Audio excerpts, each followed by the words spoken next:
Então, aí eu costumo dizer que eu tive que me quebrar para me tornar a mulher que eu sou hoje.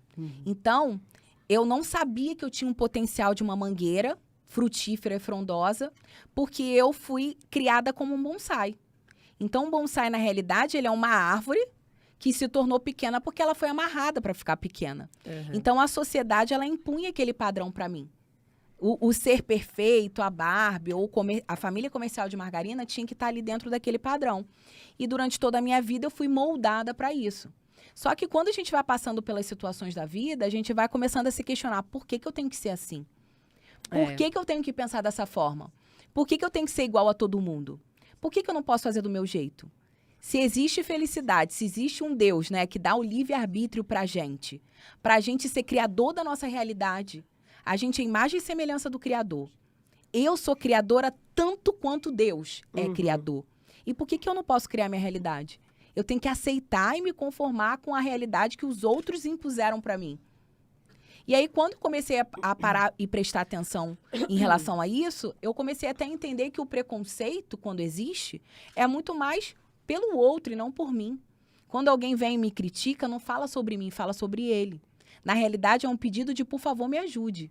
Então, sempre quando alguém me critica em algo, eu olho para ela e falo: essa pessoa precisa muito mais. Então, quando alguém está ali apontando o dedo para você, te criticando ou fazendo alguma coisa dessa forma, essa pessoa inconscientemente está te pedindo ajuda. Ela não sabe mais o que fazer, ela precisa externar isso de alguma forma. Então, ela aponta o dedo. E aí, nesse movimento de eu me quebrar, para eu me conhecer, eu estudar, automaticamente as mulheres foram me procurando. E as mulheres começavam a dizer para mim: nossa, Raniele, mas você dança de uma forma tão bonita, sua mão é bonita, o jeito que você faz é diferente, sua forma de falar é diferente, por que você não pensa em levar isso para o mundo? E aí eu comecei a levar de uma forma errada. Não gosto de falar sobre isso, mas acho importante, porque eu vejo que muitas pessoas têm essa resistência de admitir que erraram em algum momento do processo. E tá tudo bem. A gente tem que ter coragem para assumir que a gente também é imperfeito. Que hora a gente pode estar num processo, mas que não tem problema nenhum de eu olhar para aquilo e ressignificar. Então, quando eu estava no Polidense e as mulheres me procuravam para: eu quero fazer ele correr atrás de mim, eu quero deixar de ser a amante que ele me assuma, eu quero fazer ele ficar louco e viciado por mim, que é assim que elas procuram, né? Eu quero deixar ele louco, viciado, ele correndo atrás de mim. E aí eu falava: opa, isso é fácil. Eu olhava a mulher como um cifrão. E eu falava: é agora que eu vou arrancar o dinheiro dela. Então você vai fazer uma dança sensual, você vai fazer caras e bocas, você vai fazer isso e aquilo. E, meu amor, ele vai ficar louco em você. Já foi comprovado que 9 a cada 10 homens têm o fetiche de ver uma mulher realizando uma dança sensual. Isso está no inconsciente coletivo do homem. Então, o homem tem esse desejo, tem esse fetiche. E eu usava isso a meu favor. Então, quando a mulher me procurava, eu ia lá e falava: faz isso, faz aquilo. Ah, Raniele, mas eu tenho vergonha. O que eu faço? Toma uma bebidinha. Vai lá, pula em cima dele, vai dar tudo certo. Só que no outro dia, eu percebia que essas mulheres continuavam frustradas, cansadas, exaustas, amarguradas. E muitas delas não voltavam.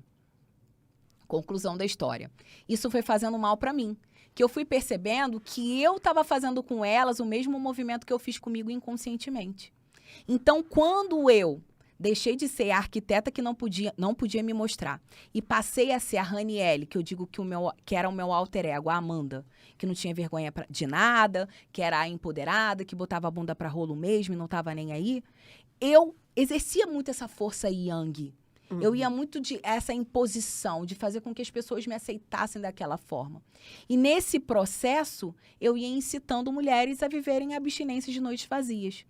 Porque não adianta eu ensinar uma mulher a fazer striptease ou uma dança sensual se ela for fazer a dança pela dança. Então, a dança pela dança é algo muito superficial. Eu precisava fazer com que essa mulher entendesse que a dança era um caminho, era um veículo para ela se descobrir, para ela se reencontrar com ela e entender que aquele vazio que estava nela precisava ser preenchido por ela mesma e não por outro.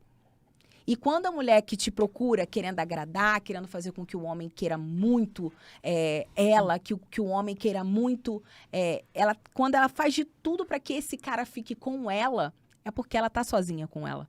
Ela não tem ela mesma. E aí, nesse processo, eu fui começando a observar que caramba, olha o que eu tô fazendo com essas mulheres. mas porque eu aprendi dessa forma. Então, eu reproduzia Reproduziu. aquilo que eu aprendi, da forma que eu aprendi. Só que conforme eu fui olhando, trabalhando esse olhar mais empático, eu sempre falo muito sobre isso o tempo todo, dentro das relações afetivas, dentro do relacionamento, dentro do seu profissional, da gente se colocar no lugar de fala do outro. De entender qual é a realidade que a pessoa vivencia, de por que essa pessoa pensa dessa forma. Às vezes a pessoa tá tão no automático, tá tão no senso comum, que ela não se dá conta de que ela pensa dessa forma porque ela é a soma das 5 pessoas que ela convive. E aí, nesse processo, eu fui entendendo que, caramba, eu errei comigo, estava reproduzindo esse erro comigo para os outros, e ao invés de eu ajudar mulheres, eu estava destruindo elas e destruindo casamentos. Porque a mulher continuava frustrada, continuava mal, ou a mulher que era amante continuava adotando essa premissa, continuava adotando isso porque eu fazia ela acreditar que ela poderia continuar e ela podia arrancar o homem da outra. Por conta de dinheiro. Não é bonito falar sobre isso, gente. Mas é necessário. E foi um processo que você passou, né? Você reconheceu que era um lado que você estava indo totalmente errôneo. E hoje você já vê como uma forma de uma barreira que você quebrou, né? Um tabu aí. Um tabu. Qual tipo de mulher que procura